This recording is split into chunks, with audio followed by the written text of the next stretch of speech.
रेशमा के दिल गुस्से, नफरत और बेचैनी से भरे हुए थे। लेकिन जब उन्होंने अथर्व की बातें सुनी तो वे लगभग जोर से हंस पड़े। उन्हें अचानक लगने लगा कि इस अथर्व के दिमाग में कुछ गड़बड़ है। उनके पहले के शब्दों और व्यवहार के बारे में सोचने पर यह भावना और भी प्रबल हो गई। यदि उसके मस्तिष्क में कोई समस्या ना होती तो एक तुच्छ मध्य तारा क्षेत्र का प्रखर साधक चंद्रदेव क्षेत्र के राजकुमारों के साथ टकराव करने तथा उनका अपमान करने का साहस कैसे कर सकता था। चंद्रदेव सम्राट ने अथर्व को एक नजर देखा, फिर उसने धीरे से अपना सिर हिलाया। उस मामले में हम वही करेंगे जो आप कहेंगे। हालांकि क्योंकि यह चीजों को जीवन करने का कार्यक्रम है, इसलिए हथियारों की कोई जरूरत नहीं है। ठीक है। अथर्व ने उदासीनता से अपना सिर हिलाया। विभोर सिंह रेशमा, यह सब तुम्हारे कारण शुरू हुआ है, इसलिए तुम्हें वही करना होगा जो वह चाहता है। अपनी माफी व्यक्त करने के लिए उसके साथ युद्ध करो। चंद्रदेव सम्राट ने स्पष्ट आवाज में कहा, जैसा कि मैंने अभी कहा, अगर तुम हार गए तो तुम्हें कड़ी सजा दी जाएगी। अगर तुम जीत गए तो मैं आज तुम्हारे अपराध को माफ कर दूंगा। समझ गया। शाही पिता विभोर सिंह और रेशमा ने एक ही समय में उत्तर दिया। उनकी आंखों में एक असामान्य नजर थी। कम से कम अब उनके भीतर कोई डर नहीं था। बादलों के ऊपर खड़े होकर नारायणी ने ठंडी आवाज में कहा, ये दोनों वास्तव में बेवकूफ है। उसने अपनी उंगलियों के बीच विवाह अनुबंध उठाया और अपनी गहन ऊर्जा से उसे सील कर दिया। उसके बाद उसकी पतली उंगलियां हवा में हल्के से नाचने लगीं और उसने उस गहन ऊर्जा की सतह पर सुनहरे शब्दों की कुछ पंक्तियां अंकित कर दी जो उसमें समाहित थीं। उसकी नजर मुख्य हॉल की ओर गई।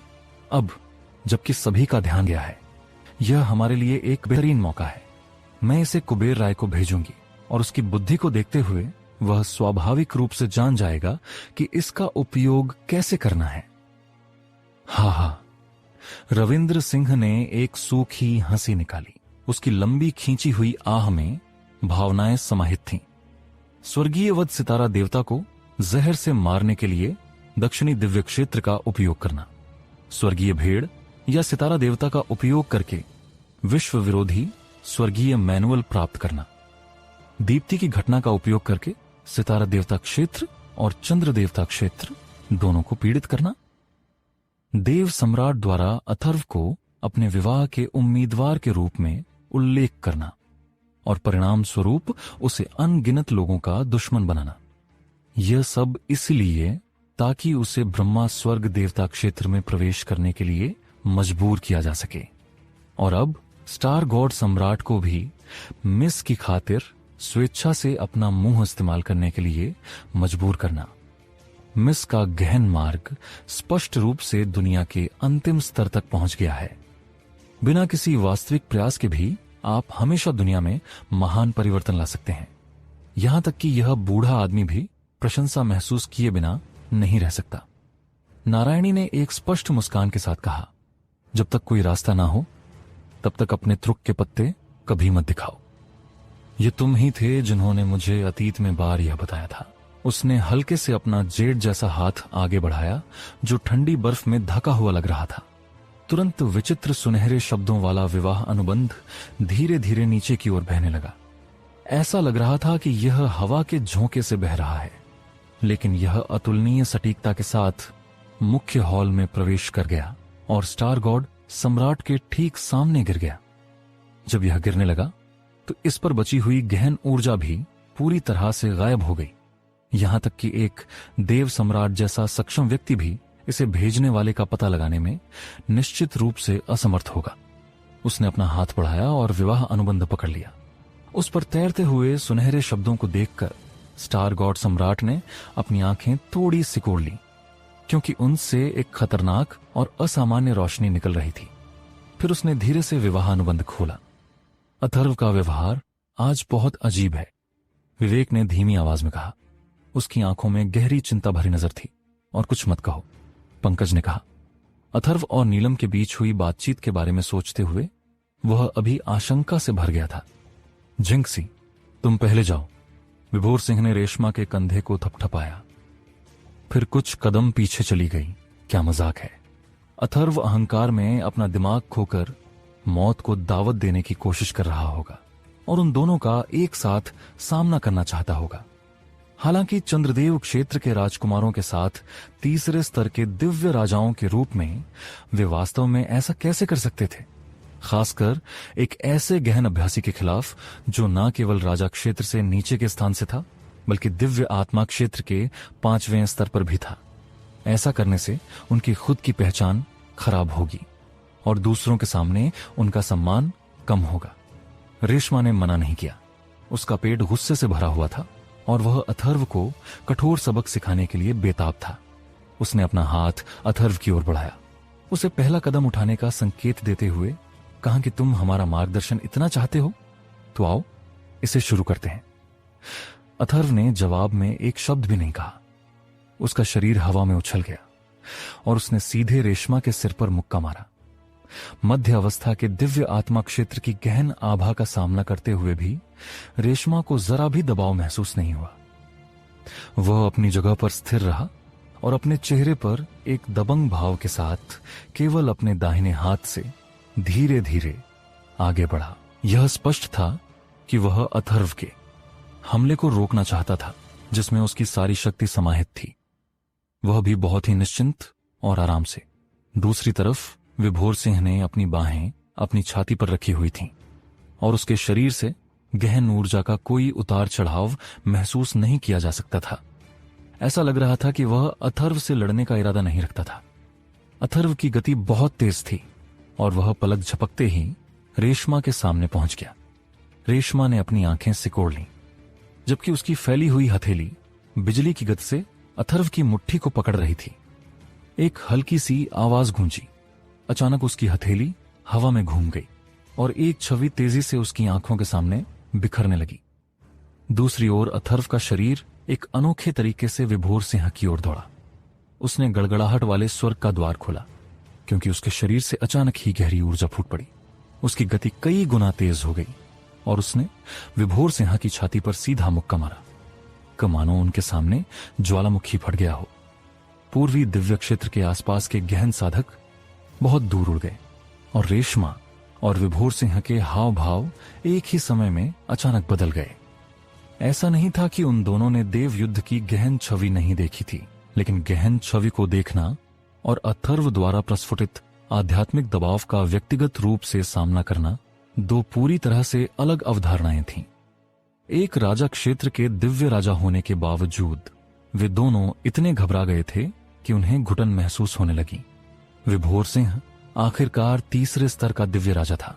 अथर्व के अचानक हमले का सामना करते हुए उसकी गहन ऊर्जा लगभग सहज रूप से प्रकट हुई और वह किसी तरह अपनी छाती के सामने अपनी पार की हुई भुजाओं को ऊपर उठाने में कामयाब रहा। टकराना। विभोर सिंह की भुजाएं मजबूती से एक तरफ हट गईं क्योंकि अथर्व का मुक्का ठीक उसकी छाती के बीचों बीच लगा। विभोर सिंह की पीठ अचानक बाहर निकल आई, जिसके बाद धनुष से छोटे तीर की तरह रक्त की धार फूट पड़ी। वह तुरंत कुछ किलोमीटर दूर उड़ गया। शाही भाई रेशमा ने तुरंत पलट कर देखा। वह पूरी तरह से अचंभित था। ये एपिसोड सुनने के लिए टेलीग्राम के सर्च बार में जाओ, वहां सर्च करो the warrior pocket FM। 5 number पे चैनल है, 10,000 प्लस मेंबर हैं, उसी को ज्वाइन करना है। अगर आपको डेली 5 से 10 एपिसोड सुनना है तो फटाफट टेलीग्राम के सर्च बार में जाओ, वहां सर्च करो the warrior pocket FM। 5 number पे चैनल है, 10,000 प्लस मेंबर है, उसी को ज्वाइन करना है। तो फटाफट जाओ और चैनल को करो। क्योंकि उसकी पुतलियां बहुत उलझन में सिकुड़ गई थीं। विभोर सिंह ने अपने हाथों से खुद को सहारा दिया। वह उठने की कोशिश कर ही रहा था कि वह एक बार फिर जमीन पर घुटनों के बल बैठ गया और उसके मुंह से लगातार रक्त बह रहा था। उसकी दृष्टि धुंधली हो गई थी और वह मुश्किल से अपने रक्त का रंग देख पा रहा था। ऐसा लग रहा था जैसे उसके शरीर में अनगिनत ज्वालामुखी फट गए हों।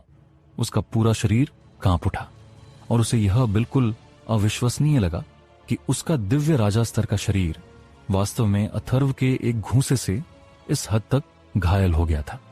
यह और भी अधिक अविश्वसनीय था कि अथर्व, जो केवल दिव्य आत्मा क्षेत्र के मध्य चरण में था, ऐसी भयानक शक्ति को मुक्त करने में सक्षम था। अपनी चोटों की तुलना में यह शर्म की भावना थी जो उसे और भी अधिक तीव्रता से महसूस हो रही थी, जो शैतानों या भूतों की तरह उसके दिमाग को कुतर रही थी। रेशमा अवाक रह गई। विभोर सिंह अभी भी जमीन पर घुटनों के बल बैठी थी और उनके चारों ओर मौजूद चंद्र रक्षक और चंद्रदेव दूत सभी पूरी तरह से हैरान थे। आखिरकार गहरी छवियां सिर्फ छवि के प्रक्षेपण से ज्यादा कुछ नहीं थी। अपनी आंखों से देखे बिना कोई भी यह नहीं सोच सकता था कि दिव्य आत्मा क्षेत्र में अथर्व की गहरी शक्ति इतनी भयावह सीमा तक पड़ सकती है। अथर्व ने यूं रेशमा की अचंभित स्थिति का फायदा उठाकर उस पर दूसरा हमला नहीं किया। ऐसा लगा जैसे उसे ऐसा करना अपने से कमतर लगा।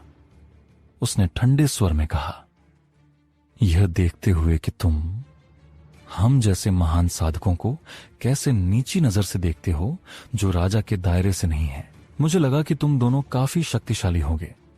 क्या तुम्हारे पास बस इतना ही है? अथर्व ने उसे ऐसा करने की अनुमति देने के लिए पर्याप्त तैयारी की थी।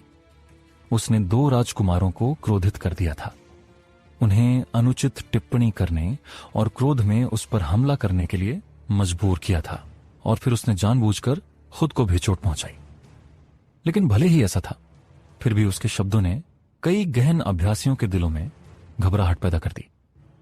अंत में यह स्थान दिव्य चंद्रनगर था, और जिन 2 लोगों का वह सामना कर रहा था वे कोई और नहीं बल्कि चंद्रदेव सम्राट के पुत्र थे। वह उनका इस तरह से उपहास कैसे कर सकता था? हालांकि चंद्रदेव सम्राट के चेहरे पर भावनाओं का कोई उतार चढ़ाव नहीं था। इसके बजाय उसकी आंखों की गहराई में एक असामान्य रोशनी चमक रही थी। यह वह समय था जब विभोर सिंह आखिरकार अपने पैरों पर खड़ा होने में कामयाब हो गया। वह जोर जोर से सांस ले रहा था और उसके शरीर पर एक चमकदार चांद की तरह चमकती हुई रोशनी की एक परत चमक रही थी। दिव्य चंद्रकला कई प्रखर साधकों ने धीमी आवाज में चिल्लाकर कहा, अथर्व, तुम वो अथर्व को उसके छिपे हुए हमले के लिए फटकारना चाहता था, लेकिन जैसे ही उसने अपना मुंह खोला उसने तुरंत अपने रक्त के साथ शब्दों को निगल लिया। ऐसा इसलिए था क्योंकि वह जानता था कि उन्हें जोर से चिल्लाने से उसे और भी नीचा दिखाया जाएगा। अपनी छोटों और अराजक गहन आभा को बलपूर्वक दबाते हुए वह थोड़ी कर्कश आवाज में दहाड़ा, झिंकसी, चलो हम सब मिलकर उसका सामना करें अपनी पूरी शक्ति के साथ। जैसे ही उसने अपनी बात खत्म की, अचानक उसकी आंखों के सामने एक सफेद आकृति चमक उठी।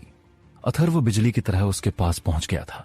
उसके शरीर पर ठंडी नीली गहरी रोशनी ने उसे ऐसा महसूस कराया जैसे वह बर्फ की ठंडी खाई में गिर गया हो। विभोर सिंह की आंखें डर से चौड़ी हो गईं। अब वह किसी भी तरह से लापरवाह नहीं रह सकता था, चाहे वह कितना भी मूर्ख क्यों ना हो। उसने अपनी बाहें फैलाईं और अपनी सारी गहरी ऊर्जा को बाहर निकाल दिया, लेकिन गंभीर रूप से घायल होने और डरने के कारण उसने अवचेतन रूप से पूरी तरह से रक्षात्मक रुख अपना लिया। Bang bang bang bang Atharva की आंखों में ठंडक थी।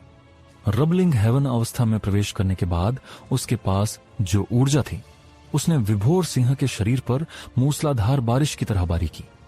विभोर सिंह मुश्किल से खुद को संभाल पा रहा था क्योंकि वह लगातार ऐसे भयंकर हमलों का सामना करते हुए पीछे हट रहा था। हर कदम के साथ उसकी चोटें थोड़ी और गंभीर होती गईं और धीरे धीरे उसके नथुने और कान से रक्त बहने लगा। रेशमा का चेहरा लाल हो गया था। जब अथर्व और विभोर सिंह लड़ रहे थे तब उसने दिव्य चंद्रकला को अपनी सीमा तक प्रवाहित कर दिया था। इसके बाद दिव्य चंद्र की सारी शक्ति उसके दाहिने हाथ पर एकत्रित हो गई, जिससे उसमें से एक जेड पत्थर की तरह चमकदार सफेद रोशनी निकलने लगी। उसकी आंखों में क्रूरता की झलक दिखाई दी। उसकी गति एक पल में ही बढ़ गई। द वॉरियर का एपिसोड अगर आपको सबसे पहले सुनना है तो टेलीग्राम के सर्च बार में जाओ, वहाँ सर्च करो the warrior pocket FM. 5 number पे चैनल है, 10,000 प्लस मेंबर है। रैंकिंग नीचे ऊपर होती रहती है तो उस पर ध्यान मत दो। 10,000 प्लस मेंबर है, उसी को आपको ज्वाइन करना है। तो फटाफट टेलीग्राम के सर्च बार में जाओ, वहाँ सर्च करो the warrior pocket FM. 5 number वाला चैनल जो है 10,000 प्लस मेंबर है, उसी को ज्वाइन करना है। फटाफट जाओ और डोनेशन आपको वही देना है द वॉरियर का जहाँ जिसको QR कोड पे घोस्ट लिखा हो। बाकी सारे फेक डोनेशन लेते हैं, किसी को भी डोनेशन देना, मैं बार बार यही कह रहा हूँ। क्योंकि उसका दाहिना हाथ जिसके चारों ओर भयानक दिव्य शक्ति केंद्रित थी। अथर्व की पीठ के केंद्र पर निशाना साध रहा था। तुम्हारे पीछे विवेक, अनजाने में चिल्लाया। हालांकि चेतावनी देने के लिए बहुत देर हो चुकी थी, क्योंकि रेशमा की गति वास्तव में बहुत तेज थी। 1 सेकंड के 10वें हिस्से से भी कम समय में उसके दाहिने हाथ, जिसके चारों ओर दिव्य प्रकाश इकट्ठा था, ने सीधे अथर्व की पीठ के केंद्र पर हमला किया। फिर उसका हाथ उसके आर पार हो गया और विभोर सिंह के निचले पेट पर जोर से मारा। विभोर सिंह ने दर्द से अपना शरीर सिकोड़ लिया, क्योंकि वह एक बार फिर बहुत दूर उड़ गया था और लंबे समय तक खड़ा नहीं हो सका। अथर्व के मौके से वह गंभीर रूप से घायल नहीं हुआ। लेवराज जिंक्सी के इस अचानक हमले ने उसे लगभग बेहोश कर दिया। रेशमा ऐसी चीज देखकर तुरंत अचंभित रह गई, लेकिन एक दिव्य राजा स्तर के भीषण युद्ध के दौरान एक पल के लिए भी अनुपस्थित रहना एक घातक गलती थी। धमाका अथर्व की आकृति रेशमा के पीछे प्रकट हुई और उसने उसकी रीढ़ पर जोर से कोहनी से प्रहार किया। ऐसा लगता है कि अथर्व का मून स्प्लिटिंग कैस्केट उस दायरे में पहुंच गया है जहां वह जब चाहे और जैसे चाहे इसका इस्तेमाल कर सकता है। नीलम ने धीमी आवाज में आ भरी। इस समय रेशमा को ऐसा लग रहा था जैसे उसका सारा मांस, साथ ही उसके शरीर की हर हड्डी और रक्तवाहिका पूरी तरह से फट गई हो। उसे अचानक एहसास हुआ कि विभोर सिंह की हालत इतनी दयनीय क्यों थी। सिर्फ अथर्व के एक मौके से रेशमा को चमड़े की गेंद की तरह दूर धकेल दिया गया, और जब तक वह होश में आया वो पहले से ही कुछ किलोमीटर दूर पड़ा था। विभोर सिंह जमीन पर गिर पड़ा और पागलों की तरह रक्त के कुछ घूंट थूकने लगा। उसने गुस्से में गाली देते हुए कहा, रेशमा, क्या तुम अंधी हो या क्या? उसने गुस्से में गाली देना शुरू ही किया था कि अचानक उसे पता चला कि अथर्व की बर्फीली आंखें उसकी आंखों के बहुत करीब थीं। इससे उसके पूरे शरीर के रोंगटे खड़े हो गए। आखिरकार एक दिव्य राजा, एक शक्तिशाली अस्तित्व था। ऐसा कोई तरीका नहीं था जिससे उसे इतनी आसानी से पूरी तरह से हराया जा सके। विभोर सिंह ने अचानक अपने दांत पीस लिए और अपनी चोटों की परवाह किए बिना अपनी बाहें क्रॉस कर ली। तुरंत एक काला चांद उसके सामने फैल गया और उसने अथर्व के अपराध का दृढ़ता से विरोध किया। अथर्व, मर जाओ कमीने। कुछ ही देर बाद एक जोरदार चीख सुनाई दी, जिससे साफ पता चल रहा था कि आवाज का मालिक गुस्से में अपना विवेक खो चुका था। रेशमा के मुंह के कोने से रिक्त पक रहा था, लेकिन फिर भी उसने ऊपर से एक उग्र दुष्ट जानवर की तरह एक शक्तिशाली हमला किया। अब उसे सबक मिल चुका था, इसलिए उसने अथर्व की पीठ पर निशाना लगाने के बजाय उसके शरीर के किनारे पर हमला करना चुना। अथर्व ने हालांकि उसे एक नजर भी नहीं देखा या रेशमा से बचने के लिए खुद को पीछे नहीं खींचा। उसकी ऊर्जा पूरी तरह से विभोर सिंह के शरीर पर केंद्रित थी, क्योंकि उसने जल्दी से काले चांद को इस हद तक दबा दिया कि उसका आकार विकृत हो गया। जब रेशमा की ऊर्जा लक्ष्य पर पहुंचने वाली थी तो अचानक उसकी आंखों के सामने एक सुनहरी रोशनी चमक उठी। एक सुनहरा कौवा प्रकट भगवान। हर कोई इस अफवाह से वाकिफ था कि अथर्व के पास एक खास अभिव्यक्ति कला थी, लेकिन किसी चीज को जानना और उसे व्यक्तिगत रूप से देखना दो बिल्कुल अलग बातें थीं। इस शक्ति के सामने जो अथर्व के साधना स्तर की सीमाओं से बिल्कुल परे थी। भले ही रेशमा 1000 साल और जी ले, फिर भी वह पहली बार इसका सामना करते समय पूरी तरह से बिना तैयारी के पकड़ा जाएगा।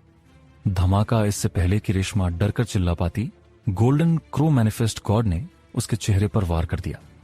आकाश में चीख गूंज उठी, क्योंकि रेशमा द्वारा छोड़ी गई सारी गहन ऊर्जा पूरी तरह से बिखर गई थी। उसका शरीर आग की तरह जल उठा और वह सिर के बल जमीन पर गिर पड़ा। दिव्य चंद्र नगरी में तुरंत सन्नाटा छा गया, इतना अधिक कि जमीन पर पिन गिरने की आवाज भी सुनी जा सकती थी। पूर्वी दिव्य क्षेत्र के निचले मध्य और ऊपरी तारा क्षेत्रों के प्रत्येक गहन साधक और यहां तक